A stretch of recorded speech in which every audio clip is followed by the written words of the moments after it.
এজন্য মুসা নবী কয়, মালিক জান্নাতে আমার বন্ধু কে হবে?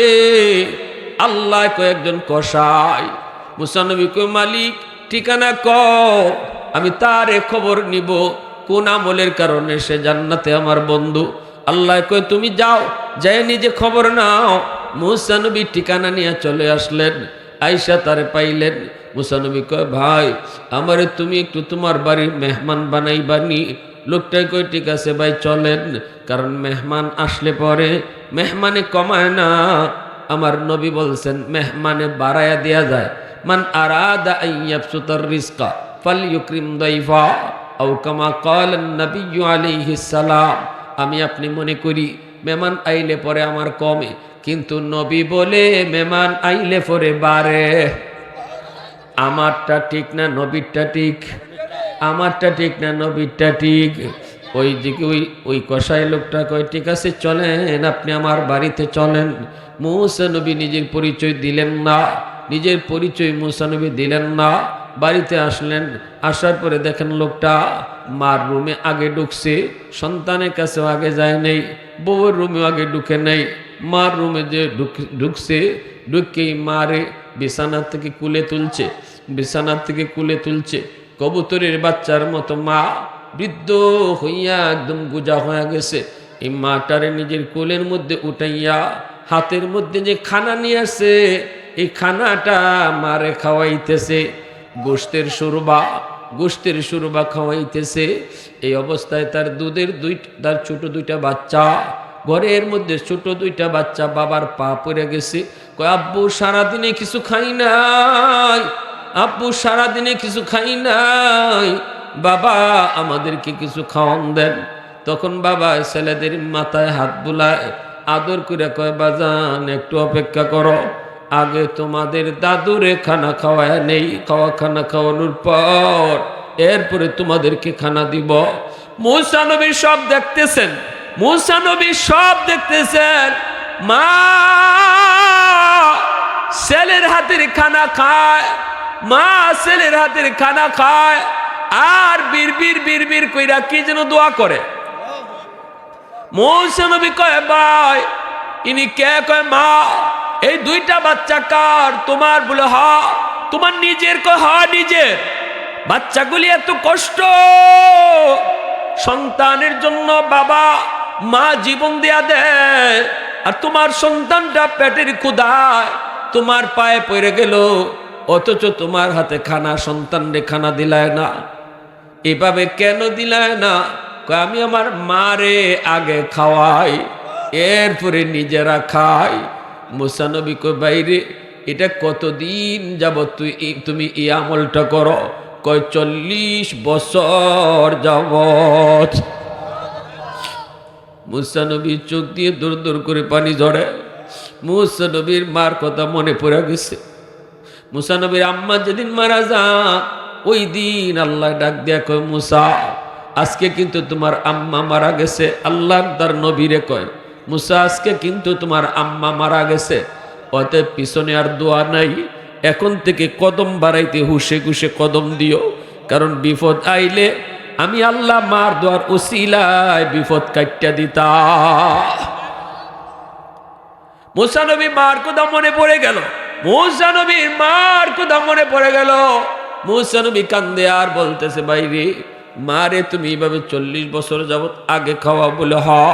তোমার মা কি যেন দোয়া করলো বুঝি নেই। কয়, মা দুইটা দোয়া করে, একটা দোয়া দুনিয়াতে কবুল হয়ে গেছে, আর একটা দোয়া কেমনে কবুল হইব আমার বুঝে আসে না। মুসা নবী কয়, মা কি দোয়া করে? মা একটা দোয়া করছে, আল্লাহ আমার সন্তানদের দুনিয়াতে তুমি অভাবে ফালাইও না। আমি ছোটখাটো ব্যবসা করি, হালাল ব্যবসা করি, মাপে কম দেই না, গোশত বেশি বিন্দু পরিমাণও খারাপটার বালা কইয়া বেশি না, না না, মাপার সময় আমি দেখি আমার আল্লাহ আমারে দেখতেছে। আল্লাহু আকবার। আমি দেখতেছি যতগুলা ব্যবসা আমি কাস্টমারের সাথে কথা কই, তখনই আমার দিলের ভিতরে থাকে আমার আল্লাহ আমারে দেখতেছে। অতএব আমি ব্যবসা, হালাল ব্যবসা, সলিড ব্যবসা করি, আল্লাহ আমারে কোনো অভাবে রাখছে না, আমার কোনো অভাব নাই, কেউ আমার কাছে পায় না। পাওনাদার আমার কেউ নাই, এই অবস্থায় আল্লাহ আমারে সুখে রাখছে, এই দোয়াটা আমার কবুল হয়ে গেছে। ব্যবসা করি ছোট, কিন্তু বরকত দিছে আল্লাহ বেশি। আরেকটা বাপ মায় দোয়া করে, এই দোয়াটা কেমনে কবুল হইব আমার বুঝে আসে না। এইবার মুসা নবী কয়, কি দোয়া করে মা? কয় মা দোয়া করে, আল্লাহ জান্নাতে আমার সন্তান, আমার ছেলেরে তুমি মুসা নবীর বন্ধু বানায় দিও। মুসা নবীর সাথে সাথে লোকটারে টান দিয়ে, বুকে টান দিয়ে নিছে, চোখের পানিটা মুইসা কয়, ভাই আমার বুকে আয়, আয় বুকে আয়। তোমার মার দ্বিতীয় দোয়াটাও আল্লাহ কবুল করে নিছে। আমি হলাম বনি ইসরাইল পয়গম্বর, আমি হলাম মুসা পয়গম্বর। আমি আল্লাহরে কইছিলাম, আল্লাহ জান্নাতে আমার বন্ধু কেডা হইব? আল্লাহ তোমার ঠিকানায় আমারে ফাটায় দিছে। আমি কইছিলাম কোন আমলের উসিলায়? আল্লাহ কইছিল গিয়া খবর লও। আমি এখন পাইছি মার দোয়ার উসিলায় আল্লাহ তোমাকে জান্নাতে আমার বন্ধু বানায় দিছে। আওয়াজ দিয়া কও না সুবহানাল্লাহ। মুসলমানের আওয়াজে আল্লাহু আকবার, আর জোরে আল্লাহু আকবার।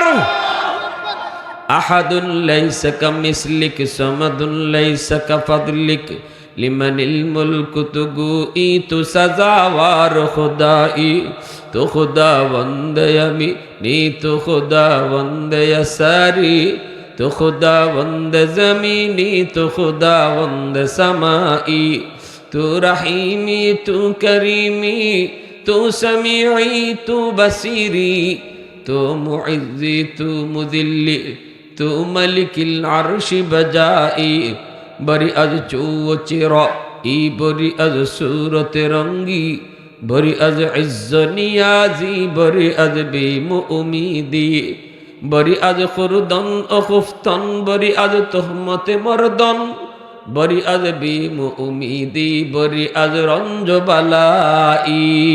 আল্লাহু আকবার। ভাইরা বন্ধুরা, এজন্য বলতেছিলাম বাপ মার দোয়া বদদোয়া সরাসরি আল্লাহর দরবারে কবুল, ঠিক কিনা জোরে বলেন। বাপ মা যদি দোয়া দেয় দোয়াটাও কবুল, বাপ মা যদি বদদোয়া দেয় বদদোয়া কবুল। বদদোয়া পাঠাইছেন বাপ মার মাধ্যমে। এজন্য আল্লাহ বলেন খালিক হিসাবে আমার শুকরিয়া আদায় করো, আর দুনিয়া আসার মাধ্যম হিসাবে বাপ মার শুকরিয়া আদায় করো। সুবহানাল্লাহ। যেন আল্লাহ তার পাশেই মা বাবার হকটা, মা বাবার কথা আল্লাহ তার পাশেই রাখলেন। একই তর্জ পবিত্র কোরআনের সূরা বনি ইসরাঈল আল্লাহ পাক বলেন, ওয়াকাযা রাব্বুকা আল্লা তা'বুদু ইল্লা ইয়্যাহ ওয়া বিল ওয়ালিদাইনি ইহসানা।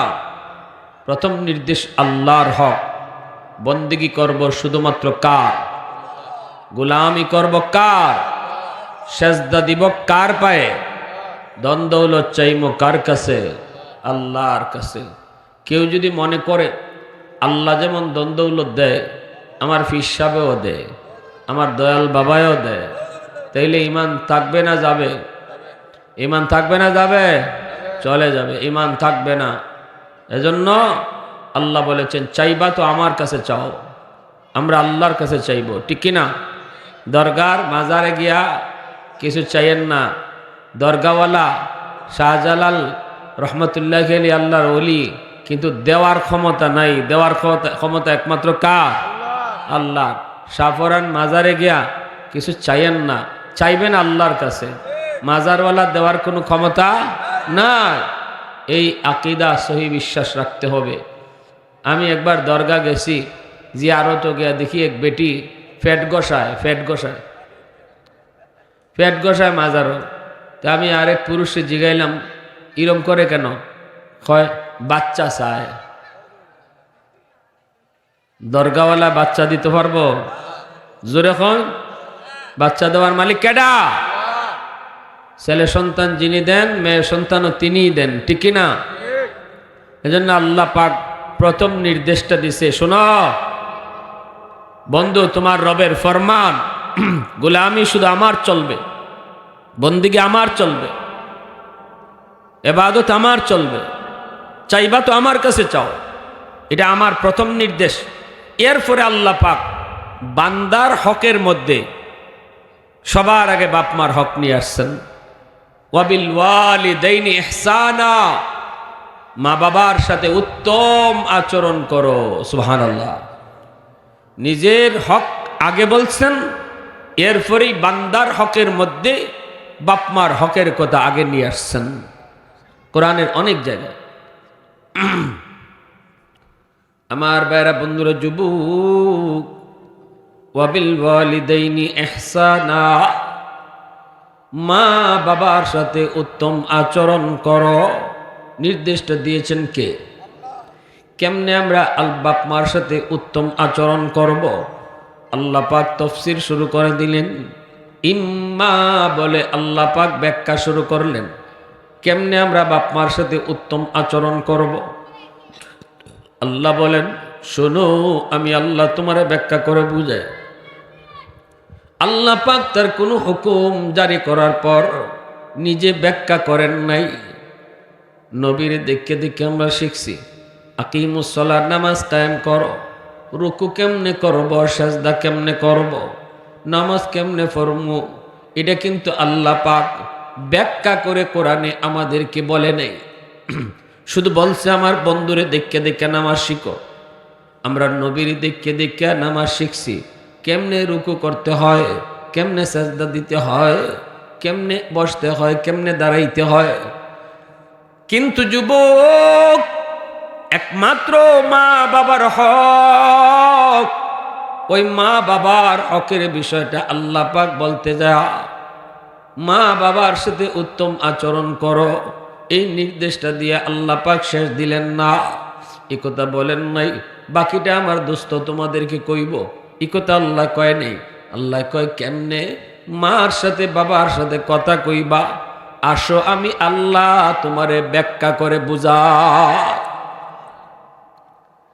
ইম্মা ইয়াবলুগান্না ইনদাকাল কিবারা আহাদুহুমা আও কিলাহুমা ফালা তাকুল লাহুমা উফ ওয়ালা তানহারহুমা ওয়া কুল লাহুমা কাওলান কারীমা। আল্লাহ পাক শোনো, বৃদ্ধ বয়সী বাপ মার সাথে কিরিমিরি খায় কথা কইও না, ও আ শব্দ মুখ থেকে বের কইরো না। বাপ মার সাথে এমন কোনো আচরণ কইরো না যে আচরণে তোমার মায় উফ শব্দ কয়, আহ শব্দ কয়, এমন কোনো আচরণ তোমরা বাপ মার সাথে কইরো না। নির্দেশটা দিচ্ছেন কে? আল্লাহ দিচ্ছেন। মার সাথে এমন কোনো কথা কইও না, এমনভাবে চোখ লাল করো না। বাবার সাথে এমন কোনো চোখ লাল করে কথা কইও না যে কথার কারণে বাবার দিলে কষ্ট পায়। আর বাবাই আহ, এই কথাটা মুখ দিয়ে বের করো না। আল্লাহ কই যদি মা বাবার মুখ থেকে আহ শব্দ বের হয়, আল্লাহর আরো সে গিয়া ধাক্কা লাগে।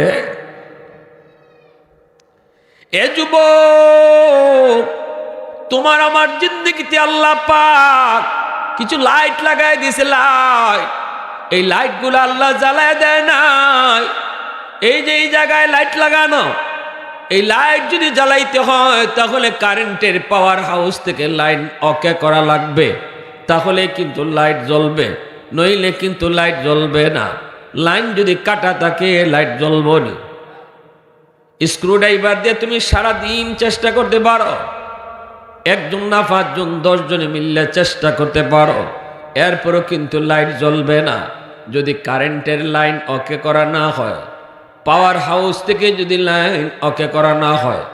তোমার আমার জিন্দগিতেও আল্লাহ পাক লাইট লাগায়া দিছে, আল্লাহ জ্বালায়া দেয় নাই। জ্বালাইবার জন্য আল্লাহ পাক বলছে কারেন্টের পাওয়ার হাউস। তোমার জীবনের কারেন্টের পাওয়ার হাউস হলো তোমার মা বাবা।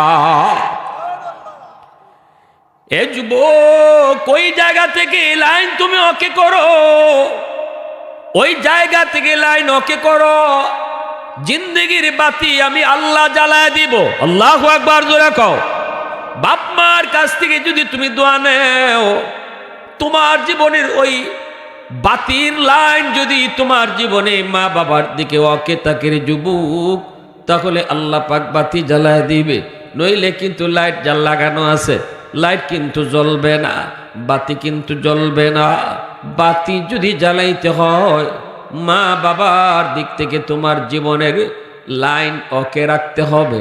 কাটা থাকলে জীবন ভর তুমি চেষ্টা করবা, কিন্তু বাতি জ্বলবে না, ঠিক না নি? তুমি দেখবা অনেক কিছু করতেছো, তুমি দেখবা ব্যবসা করো, তুমি দেখবা চাকুরি করো, তুমি দেখবা বিদেশের লাগি দৌড়াও, তুমি দেখবা জায়গায় জায়গায় টাকা দিয়েছো, তুমি বিদেশ যাইতে পারো না, ব্যবসা করো উন্নতি পাও না, দেখো কোনো লাইনেই তুমি ধরতে কিছু পাও না, দেখতেছো সব তোমার হাতের কাছে কিন্তু ধরতে কিছু পাইবা না, তার মানে বাতি জ্বলবে না। কারণ হলো লাইন তোমার জীবনে কাটা, ঠিক কিনা? আরেকটা পাওয়ার হাউস হলো এলাকার মুরব্বী। মুরব্বীদের কাছ থেকে যেই যুবক দোয়া নিব, মুরব্বীদেরকে যেই যুবকের সম্মান করব, ওই জায়গা থেকেও তোমার দোয়া আসতেছে, মানে লাইন ওকে আছে। আরেকটা জায়গা হলো উলামায়ে কেরাম। সমাজে উলামায়ে কেরামের কাছ থেকে যদি দোয়া নিয়ে চলো, তোমার জিন্দিগির বাতি আল্লাহ পাক জ্বালায় দিবে। ওলি আল্লাহদের সাথে বেয়াদবি করবা না, খাঁটি ওলি আল্লাহ উলামায়ে কেরাম তাদের সাথে শ্রদ্ধার নজরে তাকাইবা, মসজিদের ইমাম সাহেবকে সম্মান করবা, মাদ্রাসার উস্তাদকে সম্মান করবা। ছোট্ট মাদ্রাসার ছাত্র মাত্র পড়ালেখা করতেছে, এখনো আলেম হয় নাই, হাফিজ হয় নাই, তারেও মায়ার সুরে ডাক দিবা, তোমার জিন্দিগির বাতি আল্লাহ পাক জ্বালায় দিব। এজন্য আল্লাহ পাক কই জানোনি, ইম্মা ইয়াবলুগান্না ইনদাকাল কিবারা আহাদুহুমা আও কিলাহুমা ফালা তাকুল লাহুমা উফ। এমন কোনো কাজ কইরো না, এমন কোনো কথা কইও না যেই কথায় বাপ মায় আহ কয় উহ কয়, অথবা বাপ মার কোনো কথা শোনার পর তুমি মুখ দিয়ে আহ উহ বের করো না। তুমি কইও না আহ আব্বা তোমার জ্বালায় বাসি না, মা তোমার খালি আহ রে এই মার জ্বালায় বাসি না, মা তোমার খালি এটা লাগবে। মার কোনো কথায়, বাপের কোনো কথায় তুমি মুখ থেকে আহ বাইর করো না, উফ বের করো না। সুবহানাল্লাহ। নির্দেশ কার? নির্দেশ কার? ওয়ালা তানহারহুমা, আল্লাহ পাক কয় ধমক দিয়া কথা কইও না, বাপ মার সাথে ধমক দিয়া কথা কইও না, উঁচু গলায় বাপ মার সাথে কথা কইও না। বাবা যদি রাগ করে তুমি নিচু গলায় কথা কইও, মা যদি তোমার উপরে রাগ করে যুবক, আল্লাহ বলতেছে তুমিও রাগ কইরো না, তুমিও আওয়াজ চড়ায় কইও না, আওয়াজ ছোট রাখো। আল্লাহু আকবার জোরে কও। আল্লাহ কয় না ধমক দিয়া কথা কইও না, মা বাবার সাথে ধমকের সুরে কথা কইও না। ওয়ালা তানহারহুমা ওয়া কুল লাহুমা কাওলান কারীমা, যখনই কথা কইবা মার সাথে বাবার সাথে নরম নরম ভাষায় কথা কইও, নরম নরম ভাষায় তুমি কথা কইও। আল্লাহর নবীকে সাহাবী জিজ্ঞেস করে, নবী গো, ওগো নবীজি, আমার মাকে লই আমি আল্লাহর ঘরখানায় কাবা 10 বার নয় অসংখ্য অগণিত বার তওয়াফ করেছি। আল্লাহর ঘরখানায় কাবা আমি আমার মারে নিজের কান্দের মধ্যে লইয়া আল্লাহর ঘর তওয়াফ করেছি। আমার আম্মার ঋণ শুধুই চিনি, আম্মার ঋণ শুধুই চিনি। নবী কই, তোমার চামড়া দিয়ে আমার জুতা যদি বানাও তবু আমার 1 ফোঁটা দুধের ঋণ শুধ হবে না। আওয়াজ দিয়া সুবহানাল্লাহ, আওয়াজ দিয়া। সাহাবী বলে, রাসূলুল্লাহ, শিশুকালে আমার মা আমাকে যেইভাবে আদর করেছেন, সোহাগ দিয়েছেন, যেইভাবে আমার মা আমাকে লালন পালন করেছেন, আজ আমি আমার মাকে এইভাবেই লালন পালন করি।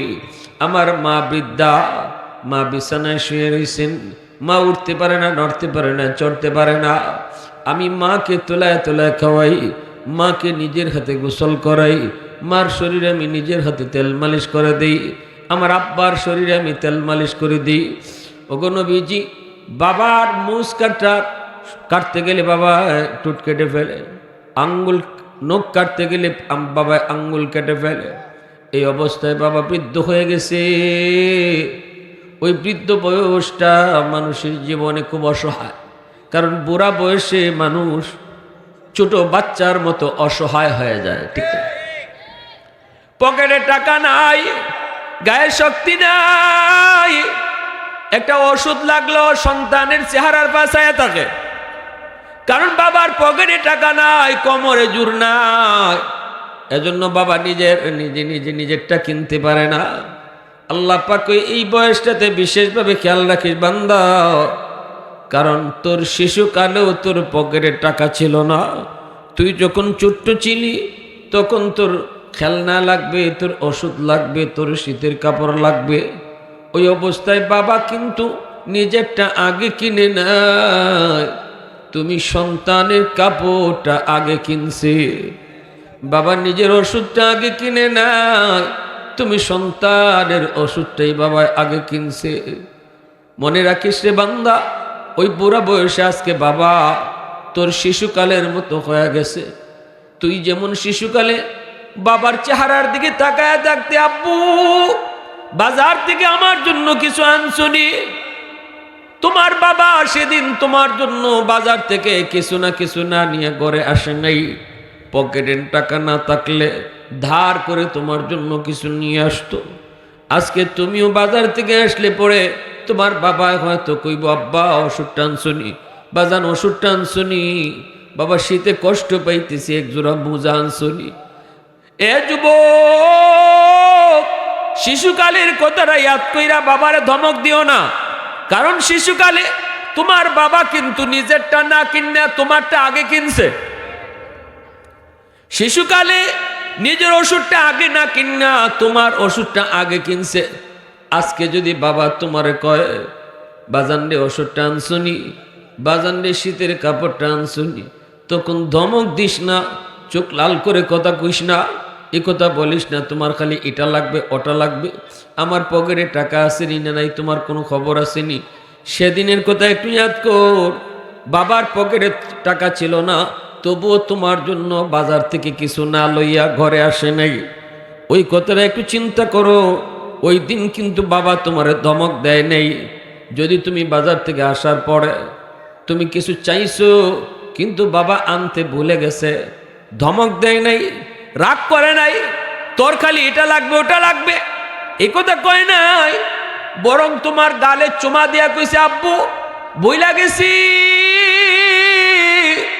আগামীকাল আব্বু নিয়ে আসবো।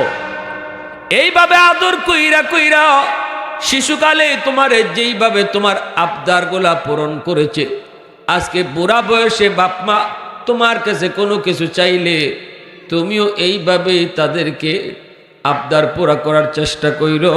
যদি না পারো ধমক দিও না, চোখ লাল কইরো না, কিরিমিরি খায়ও না। নির্দেশটা দিয়েছেন কে? একটু জোরে মালিকের নাম কে? वहदत की हिफाजत नहीं बेक़ुव्वत बाज़ू,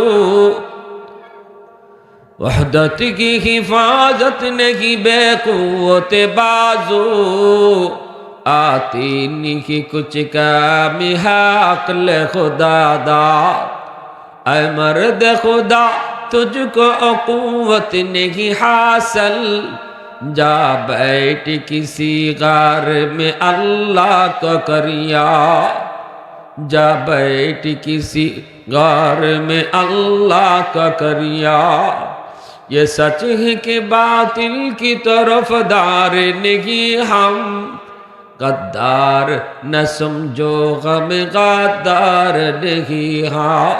मुसलमाনের आवाज़े बोली अल्लाह আকবার। এর যুবক, এজন্য আল্লাহ পাক কয় সব বয়সী বাপ মার কথা মান্য চলবাই, তবে বুড়া বয়সে একটু আলাদা নজর রাখো বাপ মার দিকে, কারণ বুড়া বয়সটা বাবার আর তোমার শিশুকাল দুইটা সমান। শিশুকালে বাবায় তোমারে যেমন আদর করছে, বুড়া বয়সে তুমি তোমার আব্বা আম্মারও এরকম আদর কইর। ধমক দিও না। তুমি একটা আবদার করছো, বাজারে গিয়া আব্বা আমারে খেলনা কিনে দাও, এটা কিনে দাও, বাবার পকেটে টাকা নাই, সেদিন তোমার এই রিক্সা থেকে ধাক্কা দিয়ে ফালাই দিছে না, ধমক দিছে না, রাগ করছে না, তখন বাবা কি করছে? বাবা তোমারে ওই যে খেলনাটা যেটা বাবা কিনতে দিতে পারতো না, কিনে দেওয়ার সামর্থ্য নাই, তখন বাবা তোমার এই আবদারটারে ভুলাইবার লাগি তখন বাবাই কইছে, ওই যে বাজান, ওই যে দেখো এদিকে একটা ঘোড়া দেখা যায়, ওই যে দেখো একটা ছাগল দেখা যায়, ওই যে দেখো কুত্তা দেখা যায়। বাবার উদ্দেশ্য হইল রিক্সাত বসাইয়া বসাইয়া তোমার নজরটা কুত্তার দিকে দিয়ে দিত, তুমি যে এদিকে খেলনা চাইছো এটা যেন ভুললে যাও, এজন্য বাবা তোমার ভুলাইয়া দিছে, দমক দিছে না, দমক দিছে না। কথাগুলো ইয়াদ রেখো, আল্লাহ বলতেছেন কথাগুলো ইয়াদ রেখো, শিশুকালের কথাটা একটু ইয়াদ কইরো। যেভাবে শিশুকালে তোমারে আদর করছে, ধমক না দিয়া, তোমারে না মাইরা, তোমার আবদারগুলা ফুরা করছে, যদি কখনো না পারছে তোমার গালে চুমা দিয়ে তোমারে বুঝ দিছে, আজকে বুড়া বয়সে বাপমার আবদার যদি ফারো ফুরা করবায়, যদি না পারো চোখ লাল কইরা না, নরম সুরে কইবায়, আব্বা আজকে ভুললে গেছি, কালকে আনমনে। কথাটা বুঝে আসছে? হ্যাঁ, হাকিমুল উম্মত মুজাদ্দিদ মিল্লাত মাওলানা আশরাফ আলী থানভী রহমতুল্লাহ আলী তার কিতাবের ভিতরে লিখছেন একটা ঘটনা। ঘটনা হলো একজন বুড়া বাবা, বৃদ্ধ বাবা, চোখে ঠিক মতো দেখে না, কানে ঠিক মতো শোনে না, বয়সের কারণে চোখের পাওয়ার চলে গেছে, বয়সের কারণে কানের শক্তি চলে গেছে। এখন ঘরের বারান্দার মধ্যে বাবা বসে আছে, আর পাশেই বসা আছে তার ছেলে। গাছের ডালে একটা কাক, এই কাকে কা কা করে, ওই অবস্থায় বাপে বলতেছে, বাজান এটা কিসে ডাকে? ছেলে কয় এটা কাক। আবার বাপে কয়, বাবা এটা কিসের ডাক? ছেলে কয় এটা কাক। আবার কয়, বাবা এটা কিসের ডাক? এমনি ছেলে একটা রাগ করে উঠলো, ঝাড়ি দিয়ে উঠলো, কয়বার কইতাম এটা কাউয়া, এটা কাউয়া। তখনই বাজানে কয়, বাজান রে, এ বাজান 3 বার মাত্র কইছি, 3 বারের সময় তুই ঝাড়ি দিলি, কিন্তু শিশুকালে এখানেই তুমি আর আব্বা বসাছিলাম, তুমি তখন ছোট্ট বাবু, আমারে বারবার কইতেছিলে, আব্বু এটা কিসের ডাক? আব্বা এটা কি? আব্বা এটা কি? আমি কইছিলাম কাক, আমি কইছিলাম কাক। এখনো বাবার মনে আছে, 10 বার জিগাইছো, 10 বার, আল্লাহু আকবার, 10 বার জিগাইছো, একবারও বাবা রাগ করি নাই।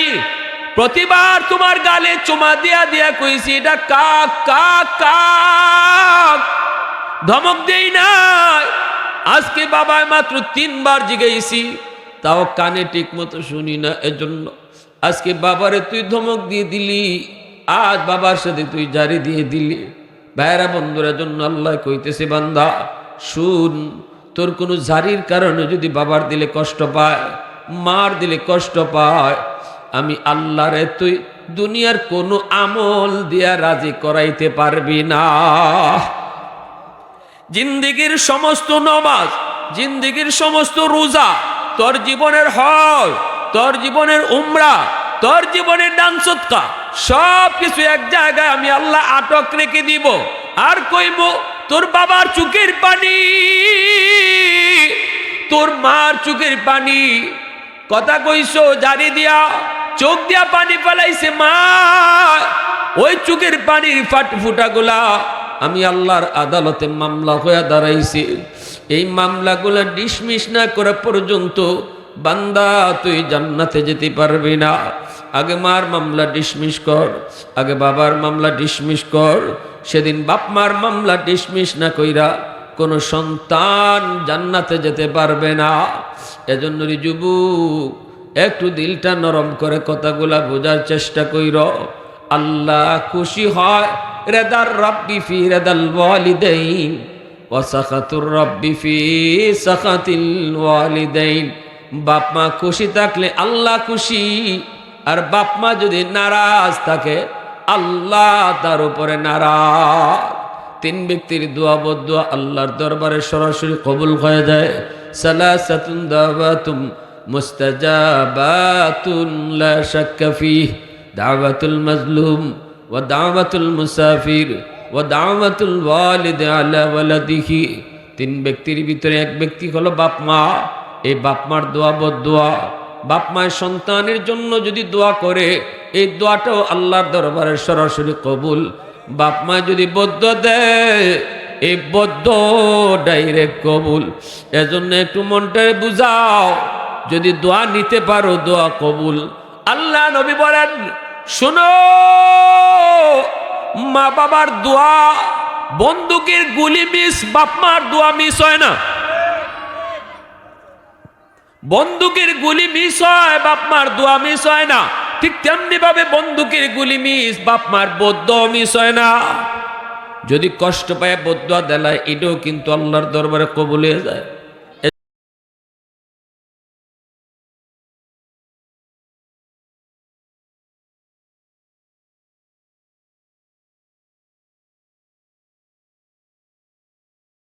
এজন্য মুসা নবী কয়, মালিক জান্নাতে আমার বন্ধু কে হবে? আল্লাহ কয়, একজন কসাই। মুসা নবী কয়, মালিক ঠিকানা কও, আমি তার খবর নিব, কোন আমলের কারণে সে জান্নাতে আমার বন্ধু। আল্লাহ কয়, তুমি যাও, যাই নিজে খবর নাও। মুসা নবী ঠিকানা নিয়ে চলে আসলেন। আয়েশা তারে পাইলেন। মুসা নবী কয়, ভাই আমারে তুমি একটু তোমার বাড়ির মেহমান বানাইবানি। লোকটাই কই, ঠিক আছে ভাই চলেন, কারণ মেহমান আসলে পরে মেহমানে কমায় না। আমার নবী বলছেন মেহমানে বাড়ায়া দেয়া যায়। মান আরাদা আইয়াবসুতার রিজকা ফালইউকরিম দাইফা আও কামা ক্বালান নবিয়্যু আলাইহিস সালাম। আমি আপনি মনে করি মেহমান আইলে পরে আমার কমে, কিন্তু নবী বলে মেহমান আইলে পরে বাড়ে। আমারটা ঠিক না নবীরটা ঠিক? আমারটা ঠিক না নবীরটা ঠিক? ওই দিকে ওই কসাই লোকটা কয়, ঠিক আছে চলেন, আপনি আমার বাড়িতে চলেন। মুসা নবী নিজের পরিচয় দিলেন না, নিজের পরিচয় মুসা নবী দিলেন না। বাড়িতে আসলেন, আসার পরে দেখেন লোকটা মার রুমে আগে ঢুকছে, সন্তানের কাছেও আগে যায় নাই, বউয়ের রুমেও আগে ঢুকে নাই। মার রুমে যে ঢুকছে, ঢুকেই মারে বিছানার থেকে কুলে তুলছে, বিছানার থেকে কুলে তুলছে। কবুতরের বাচ্চার মতো মা বৃদ্ধ হইয়া একদম গুজা হয়ে গেছে। এই মাটারে নিজের কোলের মধ্যে উঠাইয়া হাতের মধ্যে যে খানা নিয়ে আসে, এই খানাটা মারে খাওয়াইতেছে। গোশতের সুরবা খাওয়াইতেছে। এই অবস্থায় তার তার ছোট দুইটা বাচ্চা, ঘরের মধ্যে ছোট দুইটা বাচ্চা বাবার পা পড়ে গেছে। কয়, আব্বু সারাদিনে কিছু খাই নাই, আব্বু সারাদিনে কিছু খাই নাই, বাবা আমাদেরকে কিছু খাওয়ান দেন। তখন বাবা ছেলেদের মাথায় হাত বুলায়, আদর করে কয়, বাজান একটু অপেক্ষা করো, আগে তোমাদের দাদুরে খানা খাওয়ায় নেই, খানা খাওয়ানোর পর এরপরে তোমাদেরকে খানা দিব। মুসা নবী সব দেখতেছেন, মুসা নবী সব দেখতেছেন। মা ছেলের হাতের খানা খায়, মা ছেলের হাতের খানা খায়, আর বীর কইরা কি যেন দোয়া করে। মুসা নবী কয়, ভাই ইনি কে? কয়, মা এই দুইটা বাচ্চা কার? তোমার? বলে হা। তোমার নিজের? কয় হা নিজের। বাচ্চাগুলি এত কষ্ট, সন্তানের জন্য বাবা মা জীবন দেয়া দেয়, আর তোমার সন্তানটা পেটের ক্ষুধায় তোমার পায়ে পড়ে গেল, অথচ তোমার হাতে খানা সন্তানরে খানা দিলায় না। এভাবে কেন দিলায় না? আমি আমার মারে আগে খাওয়াই, এরপরে নিজেরা খাই। মুসা নবী কয়, বাইরে এটা কতদিন যাবত তুমি এই আমলটা করো? কয় 40 বছর যাবত। মুসা নবীর চোখ দিয়ে দূর দূর করে পানি ঝরে। মুসা নবীর মার কথা মনে পড়ে গেছে। মুসা নবীর আম্মা যেদিন মারা যান, ওই দিন আল্লাহ ডাক দিয়া কয়, মুসা আজকে কিন্তু তোমার আম্মা মারা গেছে। আল্লাহ তার নবীরে কয়, মুসা আজকে কিন্তু তোমার আম্মা মারা গেছে, অতএব পিছনে আর দোয়া নাই, এখন থেকে কদম বাড়াইতে হুশে খুশে কদম দিও, কারণ বিপদ আইলে আমি আল্লাহ মার দোয়ার উসিলায় বিপদ কাটটা দিতা। মুসা নবী মার কথা মনে পড়ে গেল, মুসা নবীর মার কথা মনে পড়ে গেল। মুসা নবী কান্দে আর বলতেছে, বাইরে মারে তুমি এইভাবে 40 বছর যাবত আগে খাওয়া? বলে হ। তোমার মা কি যেন দোয়া করলো বুঝি নেই। কয়, মা দুইটা দোয়া করে, একটা দোয়া দুনিয়াতে কবুল হয়ে গেছে, আর একটা দোয়া কেমনে কবুল হইব আমার বুঝে আসে না। মুসা নবী কই মা কি দোয়া করে? মা একটা দোয়া করছে, আল্লাহ আমার সন্তানদের দুনিয়াতে তুমি অভাবে ফালাইও না। আমি ছোটখাটো ব্যবসা করি, হালাল ব্যবসা করি, মাপে কম দেই না, গোশত বেশি বিন্দু পরিমাণও খারাপটার বালা কইয়া বেশি না। না না, মাপার সময় আমি দেখি আমার আল্লাহ আমারে দেখতেছে। আল্লাহু আকবার। আমি দেখতেছি যতগুলা ব্যবসা আমি কাস্টমারের সাথে কথা কই, তখনই আমার দিলের ভিতরে থাকে আমার আল্লাহ আমারে দেখতেছে। অতএব আমি ব্যবসা, হালাল ব্যবসা, সলিড ব্যবসা করি, আল্লাহ আমারে কোনো অভাবে রাখছে না। আমার কোনো অভাব নাই, কেউ আমার কাছে পায় না, পাওনাদার আমার কেউ নাই। এই অবস্থায় আল্লাহ আমারে সুখে রাখছে। এই দোয়াটা আমার কবুল হয়ে গেছে। ব্যবসা করি ছোট, কিন্তু বরকত দিছে আল্লাহ বেশি। আরেকটা বাপ মায় দোয়া করে, এই দোয়াটা কেমনে কবুল হইব আমার বুঝে আসে না। এইবার মুসা নবী কয় কি দোয়া করে মা? কয় মা দোয়া করে, আল্লাহ জান্নাতে আমার সন্তান, আমার ছেলেরে তুমি মুসা নবীর বন্ধু বানায় দিও। মুসা নবীর সাথে সাথে লোকটারে টান দিয়ে, বুকে টান দিয়ে নিছে, চোখের পানিটা মুইসা কয় ভাই আমার বুকে আয়, আয় বুকে আয়।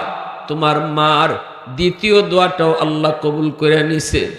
আমি হলাম বনি ইসরাইল পয়গম্বর, আমি হলাম মুসা পয়গম্বর। আমি আল্লাহরে কইছিলাম, আল্লাহ জান্নাতে আমার বন্ধু কেডা হইব? আল্লাহ তোমার ঠিকানায় আমারে ফাটায় দিছে। আমি কইছিলাম কোন আমলের উসিলায়? আল্লাহ কইছিল গিয়া খবর লও। আমি এখন পাইছি মার দোয়ার উসিলায় আল্লাহ তোমাকে জান্নাতে আমার বন্ধু বানায় দিছে। আওয়াজ দিয়া কও না সুবহানাল্লাহ। মুসলমানের আওয়াজে আল্লাহু আকবার, আর জোরে আল্লাহু আকবার।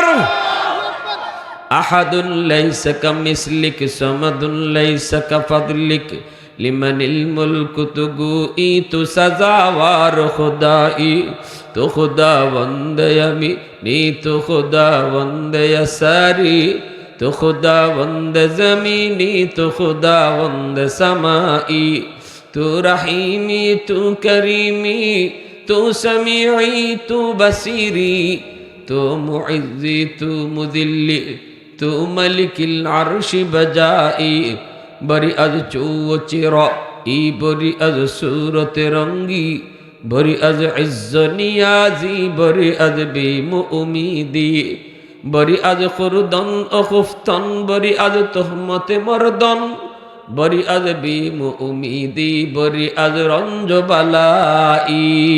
আল্লাহু আকবার।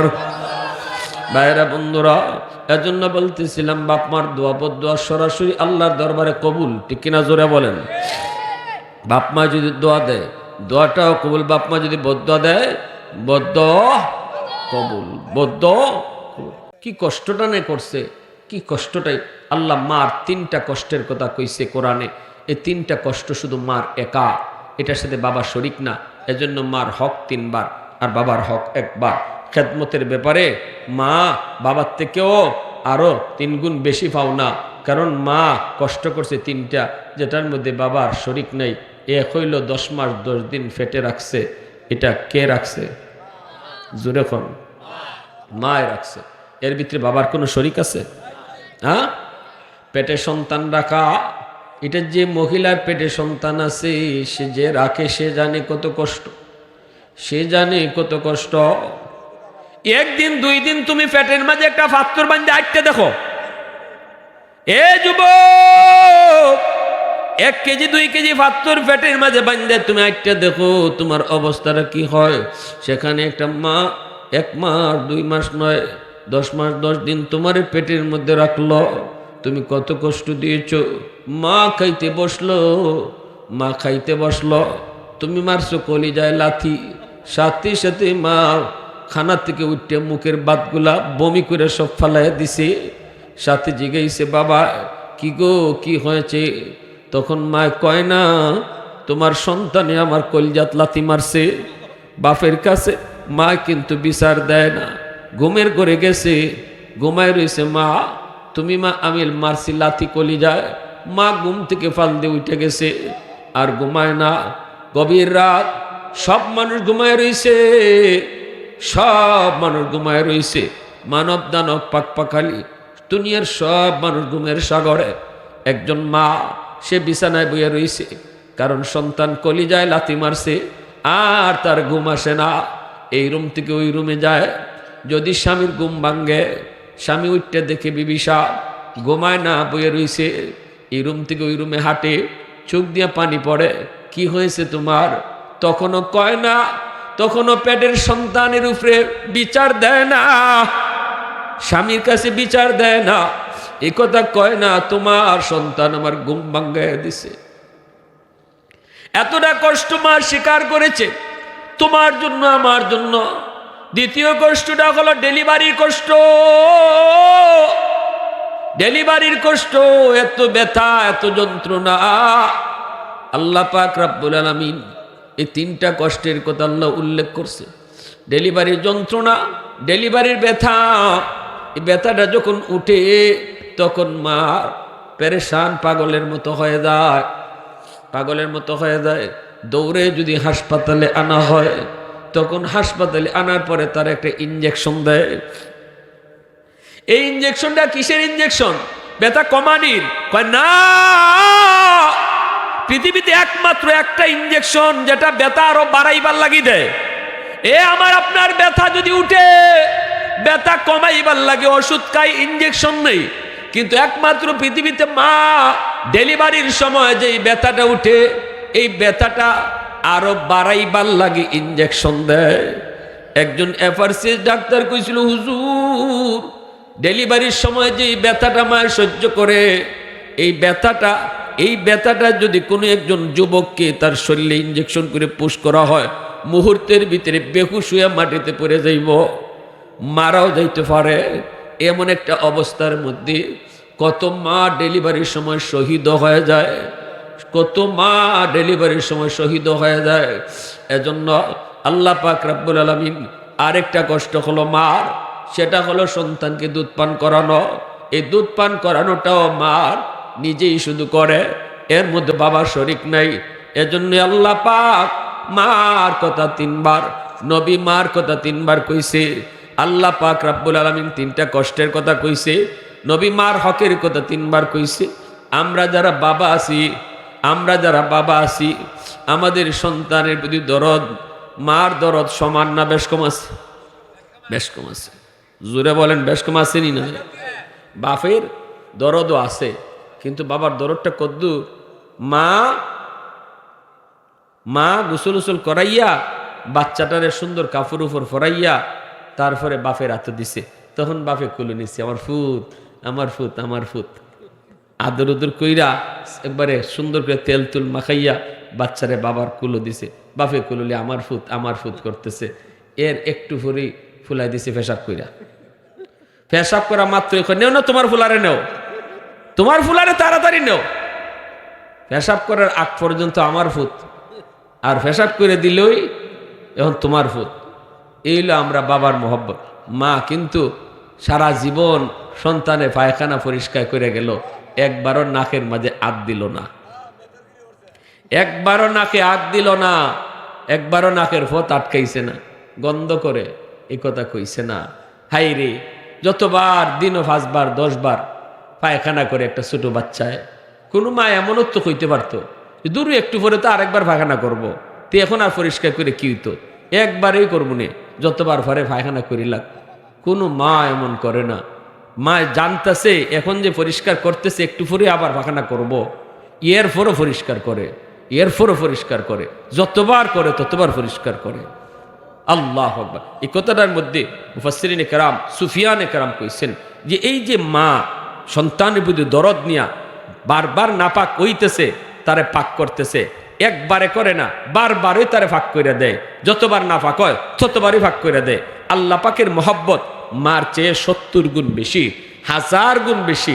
এজন্য আল্লাহ কয়, বান্দা তুইও যখন গুনাহ করবে, গুনাহ কইরা যখন আমি আল্লাহরে কইলিবে, আল্লাহ গুনাহ করে লাইছি, আল্লাহ আমি তো নাফাক হয়ে গেছি গা, তখন আমি আল্লাহ তোরে ফাঁক করে দিলাইমু। আমি জানি তুই আরেকবার গুনাহ করবে, তখনও যদি কস আল্লাহ ভুল করে নিয়েছি মাওলা, আর করতাম না। আল্লাহ কয় তখন আমি তোরে ভাগ করে দিলাই। আমি আল্লাহ জানতেছি যে তুই আরো করবে গুনাহ, তুই আরো করবে গুনাহ, এই কথা আমি আল্লাহ কই না, যা একবারই তোরে ভাগ কর মনে দেখি কতদূর গুনাহ করতে পারোস। আল্লাহ এই কথা কয় না। মা যদি বারবার সন্তানরে ভাগ করে দিতে পারে, আমি আল্লাহ কোনো ভাগ করতাম পারতাম না। এজন্য গুনাহ করার পরে যদি কোনো মানুষ দেরি করে তওবা না করতে, আল্লাহ কষ্ট পায়। কিন্তু গুনাহ হওয়ার পরে যদি কে সাথে সাথে কইলে আল্লাহ ভুল করে লেছি, তখন আল্লাহ খুশি হয়ে যায়। আল্লাহ তখন খুশি হয়ে যায়, আল্লাহ তখন তারে ফাঁক করে দেলায়। মারতে কেন আল্লাহর মায়া আরো বেশি, যেরকম ঠিকই না, মারতে কেন আল্লাহর মায়া আরো বেশি, আল্লাহ তখন ফাঁক করে দেলায়। আল্লাহ ফাঁক, এই জন্য আল্লাহ পাকের নাম তাওয়াব, আল্লাহর গুণবাচক নাম তাওয়াব। তাওয়াব শব্দের অর্থ হইল যিনি বারবার তওবা কবুল করে, বারবার যিনি তওবা কবুল করে। তবে তওবাটা করার সময় দিল থেকে নিয়ত করেন আল্লাহ আর করতাম না, আরেকবার আমি করবো, এই নিয়ত করে তওবা করুন নাই। তওবাটা করেন আল্লাহ একদম সাফ দিলে, আল্লাহ আমি আর করতাম না। ইয়ার পরে যদি শয়তানে আপনারা আবার করাইলায়, তখন আরেকবার করেন তওবা, আল্লাহ তখনও মাফ করব। কিন্তু তওবাটা করবার সময় আরেকবার সুযোগ পাইলে কর্ম, এই নিয়ত রাখন না, এই সময় নিয়ত করেন সাফ সাফ। কিন্তু এরপরে যে শয়তানে আমারে গুনাহ করাইবো, এটা আল্লাহ ভালো করে জানে। এটা আল্লাহ জানেনি না জানে না, আল্লাহ জানে। আমি যদিও পাক পবিত্র হইয়া তওবা করতেছি, তারপরেও যে গুনাহ করবো, এটা আল্লাহ জানে ঠিকই, আমি জানি না। আমার দিলে গুনাহ করার ইচ্ছা নাই, কিন্তু কর্ম যে এটা আল্লাহ জানে, এরপরও আল্লাহ মাফ করে দেয়। সুবহানাল্লাহ জোরে বলেন। এজন্য আমার ভাইরা বলতেছিলাম, বাপ মা যদি বাপ মা বদদুয়া দেয়, তাহলে বদদুয়া দিলে পরে এই বদদুয়াটাও কিন্তু কবুল হয়ে যায়। একটা ঘটনা কইমুনি, মনোযোগ কার কার আছে একটু হাত তুলে আল্লাহরা দেখান। আল্লাহ কবুল করো, সবাই কোন আমিন, আরো জোরে কোন আমিন। মদিনা শরীফ, জান্নাতুল বাকি, মায়ার নবী সাহাবায়ে কেরামদেরকে নিয়ে মদিনার কবরের পাশ দিয়ে যাইতেছেন। হঠাৎ করে আল্লাহ নবী অন্তর চুকে দেখেন একটা যুবকের কবরে আযাব। কবরের আযাব আসেনি না নাই? আমরা দেখি না কেন? একমাত্র কারণ, আমরারে যদি আল্লাহ কবরে আযাব দেখায়, তাইলে আমরা দুনিয়াদারি বন্ধই জীব। দিনের বেলা কেউ কবরের পাশ দিয়ে, রাত্রে, দিনে তো আমরা যে রাত্রে যাই, দিনে ওই কেউ কবরের পাশ দিয়ে যাইতো না ডরাইয়া। যদি কবরের আযাব আল্লাহ মানুষের শোনাইতো, দেখাইতো, ঠিক কিনা? দিনে ওই কেউ কবরের পাশ দিয়ে যাইতো না। কবর দেখা যায়, এত দূরের ভিতরে কেউ বাড়িঘর বানাইতো না। খালি কবরের মুর্দার কান্নার আওয়াজ যদি মানুষে শুনতো, তাইলে বাড়িঘর এর ভিতরে কেউ বানাইলো না। যদি কবরে আযাব আল্লাহ মানুষে দেখাইতো, শুনাইতো, বাপ মইরা গেলে সন্তানের লাশ লইয়া বাপের কবরে যাইতো না, মার লাশ লইয়া কবরে যাইতো না, সন্তান ব্যবসা করতে পারতো না, খাইতে পারতো না, গলা দিয়ে বাদ যাইতো না। খুব আল্লাহ রে, আমার আম্মা কবরে আযাবে আছে, আমার আব্বা কবরে আযাবে আছে, এই চিন্তায় দুনিয়াদারি বন্ধ হয়ে যাইত। এজন্য আল্লাহ দুনিয়ার নিজাম ঠিক রাখার লাগি কবরের আযাবটা মানুষের চোখের আড়াল করে রাখছে, মানুষের চোখে আড়াল করে রাখছে। আল্লাহর নবী সাহাবায়ে কেরামদেরকে বলেন, সাহাবীরা তোমরা তো দেখো না, কিন্তু আল্লাহ আমাকে দেখাইছে। এই কবরের ভিতরে একজন যুবক জাহান্নামের আগুনে জ্বলতেছে, আর মা মা কয়ে চিৎকার করে কাঁদবে। আমি আল্লাহর কাছে একটু হাত উঠাইবো, তোমরা আমার সাথে আমিন আমিন বলবা। সাহাবায়ে কেরাম বলে, ইয়া রাসূলুল্লাহ আমরা আমিন বলবো গো নবী। নবীজি হাত উঠে বলতেছে, আল্লাহ তুমি তো আমাকে রহমতের নবী বলেছো, রহমতের নবী যদি কবরে পার দিয়া যায় আর কবরে আযাব হয় না মালিক, হয় না। আল্লাহ তুমি তার আযাবটা বন্ধ করো। সাহাবায়ে কেরাম আমিন বললেন, কিন্তু যুবকের আযাব বন্ধ হলো না। নবীজি আবার হাত উঠাইলেন, আবারও সাহাবীরা আমিন বললেন, কিন্তু আযাব বন্ধ হলো না। আবারও নবী হাত উঠাইলেন, আবারও সাহাবীরা আমিন বললেন, কিন্তু আযাব বন্ধ হলো না। কয়বার নবী তার জন্য সুপারিশ করছেন?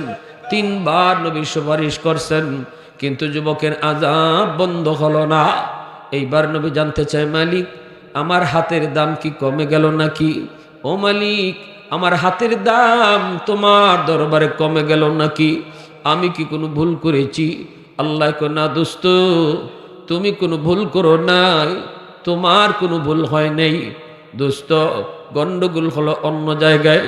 এই যুবকের মা এখনো দুনিয়ায় জীবিত, মা দুনিয়া আছে কিন্তু ছেলে মারা গেছে। দুনিয়াতে এমন অনেক ঘটনা আসেনি না নাই? বাবা থাকতে ছেলে মারা যায়, মা থাকতে ছেলে মারা যায়। দুনিয়া আসার সময় সিরিয়াল মেনটেন হয়, কিন্তু যাবার সময় কে আগে যাবে কেউ জানে না। সন্তান আগে যাবে নাকি বাবা আগে যাবে কেউ জানে না। কত দাদার আগে নাতি কবরে চলে যায়। এজন্যই আল্লাহর নবী, রহমতের নবী, মায়ার নবী, তিনি বলতেছেন মালিক ঘটনাটা কি? আল্লাহ কয় তার মা এখনো দুনিয়ায় জীবিত, মার দিলের ভিতরে অনেক ব্যথা, মারে এই যুবককে অনেক কষ্ট দিছে, এই সন্তানে মারে মারছে, মার ফিটো মাইরের দাগ আছে, এখনো মার কলিজায় ব্যথা। মরণের সময়টাতেও মায় তার মাপ দিছে না। সন্তানের রূহটা বের হয়, তখনও মায় তার মাপ দেয় না। কতটা কলিজায় ব্যথা দিছে বন্ধু একটু কও। আমি যে আল্লাহ বাপ মার চারটারে আমি আল্লাহর পাশের চারে রাখছি, এত সম্মান দিছি যেই মারে, এত সম্মান দিছি যেই বাবারে, এই মারে যদি এমন কষ্ট দেয় আর মরণের সময় যদি তারে মায় মাফ না দেয়, আমি আল্লাহ তারে কেমনে মাপ দিমু? তোমার সুপারিশও কবুল হবে না যতক্ষণ পর্যন্ত তার মা তারে মাফ না করব। এজন্যই মনে রাখবা, বাপ মারে বাত না দিয়া, মারে কষ্ট দিয়া, মারে গালি দিয়া যদি তুমি আব্দুল কাদের জিলানীর ঘরে আইনা দাওয়াত খাওয়াও, তবুও কিন্তু দোয়া কবুল হইতো না। কারণ আমার নবীর দোয়া কবুল হইতেছে না। আল্লাহু আকবার জোরে কও। আমার নবীর সুপারিশ কবুল হইতেছে না। হাজারো আব্দুল কাদের জিলানী এক কানো করলো আমার নবীর পায়ের ধুলার সমান হবে না। এজন্য রে যুবক, ভালো করে ইয়াদ করে শুনো, দুনিয়ার সব মানুষই খুশি করবা, বাপ মা যদি খুশি না থাকে আল্লাহ খুশি না। আর যদি মা বাবারে খুশি করতে পারো, আল্লাহ তোমার উপর খুশি। জিন্দেগির বরকত আল্লাহ খুলে দিব, তোমার হায়াতের ভিতরে আল্লাহ বরকত বাড়ায় দিব। এক নাম্বার ফায়দা, বাপ মার দোয়া যদি থাকে, বিপদ তোমার উপরে আওয়ার কথা, অ্যাক্সিডেন্টে তুমি মরে যাওয়ার কথা, তোমার হাত পা ভেঙে যাওয়ার কথা, তকদিরে তোমার লেখা আছে অ্যাক্সিডেন্ট, তকদিরে লেখা আছে তোমার পাও ভাঙ্গা, তকদিরে লেখা আছে হাত ভাঙ্গা। কিন্তু আমার নবী মায়া নবীর হাদিস থেকে বের করেছেন, ও ভাইরা, হাকিমুল উম্মত থানবী রহমতুল্লাহি আলাইহি বলেন, এক নাম্বার মা বাবার দোয়ার উসিলায় লেখা আছে যে বিপদ, এই বিপদটা আল্লাহ কাটতে দিব। তকদিরে লেখা এটা আল্লাহ কাটতে দেয়া দেয়। আর যদি বাপ মার বদদুয়া থাকে, মা বাবার বদদুয়া থাকে, তোমার লেখা আছিল না বিপদ, হাত ভাঙ্গার কথা না, কিন্তু হাত তোমারই ভাঙবো। অ্যাক্সিডেন্টে কেউ মরবার কথা না, কিন্তু তোমার উপরে বিপদটা পড়ব, কারণ পিছনে বাপ মার বদদুয়া। এজন্য 2 নাম্বার ফায়দা হলো, বাপ মারের দোয়া যদি তুমি লইয়া চলো, রিজিকের মধ্যে আল্লাহ বরকত বাড়ায় দিব। ছোটখাটো কাম করো, কর্ম তোমার ছোট কিন্তু বরকত দিব আল্লাহ বেশি। আল্লাহু আকবার জোরে কও। বাপ মার দোয়া যদি থাকে। 3 নাম্বার হলো, আল্লাহ তোমারে দিন দিন ইজ্জতের চেয়ারে বসাইব। বাপ মার দোয়া থাকলে সম্মানের চেয়ারে আল্লাহ তোমারে বসাইব। 4 নাম্বার ফায়দা হলো, হাকিমুল উম্মত থানবী রহমতুল্লাহি আলাইহি তার কিতাবে লিখছেন, 4 নাম্বার ফায়দা হলো, যেই সন্তানের পিছনে বাপ মার দোয়া আছে, এই সন্তানকে আল্লাহ মরণের আগে আগে মক্কা মদিনা দেখাইব। তো আওয়াজ দেখো না সুবহানাল্লাহ। মায়ার নবী বলতেছে, সাহাবীরা যাও তার মারে যে খবর দাও, মারে যে খবর দাও। যেই মাত্র মারে খবর দেওয়া হইছে, মা আইছে, আল্লাহ নবী কইতেছে, মাগো কবরটা চিনুনি? মহিলাকে, চিনি গো নবীটা আমার সন্তানের কবর, আমার ফুলার কবর। আল্লাহ রসুলকে, মাগো তোমার ফুলাই বুঝি তোমার কষ্ট দিছে, তোমার যন্ত্রণা দিছে, তোমার কলিজাত ব্যথা, এজন্য সন্তান কবরে আজাব বুক করতেছে। আজাবটা আল্লাহ কেউরে দেখাইছে না, কিন্তু আমারে আল্লাহ দেখাইছে অন্তর চোখে। আমি 3 বার সুপারিশ করছি, আল্লাহ আমার সুপারিশ কবুল করে না। সাফ সাফ আল্লাহ জানাই দিছে, তুমি যদি মাফ না করো তার আজাব আল্লাহ বন্ধ করবে না। আমি নবী তোমার কাছে সুপারিশ করি গো মা, তুমি তারা মাফ করো। কিন্তু মহিলায় কন্যা গো নবী আমি মাফ করবো না, এখনো আমার পিঠে মাইরের দাগ আছে, মরবার আগের দিনও আমারে মারছে। বউর কথায় মরবার আগের দিনও আমারে মারছে, এখনো শরীরে ব্যথা, আমি আর মাফ করবো না, মাফ করবো না। আল্লাহ নবী পরে গেলেন টেনশনে। এবার নবী মালিক মার দিলটা শক্ত হয়ে গেছে, এখন মার দিলটা কেমনে নরম করমু, আমার তো দিলের উপরে হাত নাই, দিলের উপরে তোমার তো হাত আছে। আল্লাহ একটা দোয়া করি তোমার কাছে। আল্লাহ কও, আল্লাহ আমারে তুমি কবরের আযাবটা যেভাবে দেখাইছো এবার মারেও তুমি দেখাইয়া দিলাও। মা যদি নিজের চোখে দেখে তাহলে আমার মন বলে মার দিলটা নরম হয়ে যাবে। আল্লাহ কো দোস্ত তোমার এই সুপারিশটা আমি কবুল করছি। কবরে আযাবটা আল্লাহ মারেও দেখাইয়া দিলাইছে। যেই মাত্র মা দেখতেছে সন্তানে আগুনে পুরার দৃশ্য, সাপের কামড়, আর মা মা কয়ে কান্দে, সাথে সাথে মার দিলটা নরম হয়ে গেছে। মা কয় নবী গো আমি মাফ কইরা দিছি। আল্লাহ কয় আমিও মাফ কইরা দিলাইছি।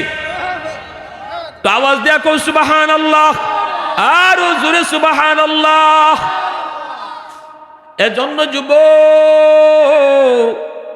এই জমিনেও বাপ মার বদলয়া বহু সন্তান দুনিয়াতে নগদ শাস্তি পায়, কবরে গেল শাস্তি পায়। এজন্য যতগুলা গুনাহ আছে এই গুনার ভিতরে কঠিন একটা কবিরা গুনাহ হলো বাপ মার সাথে বেয়াদবি। একটু জিকির করি লা ইলাহা ইল্লাল্লাহ। এই শুনবি না না 10 মিনিট পরে।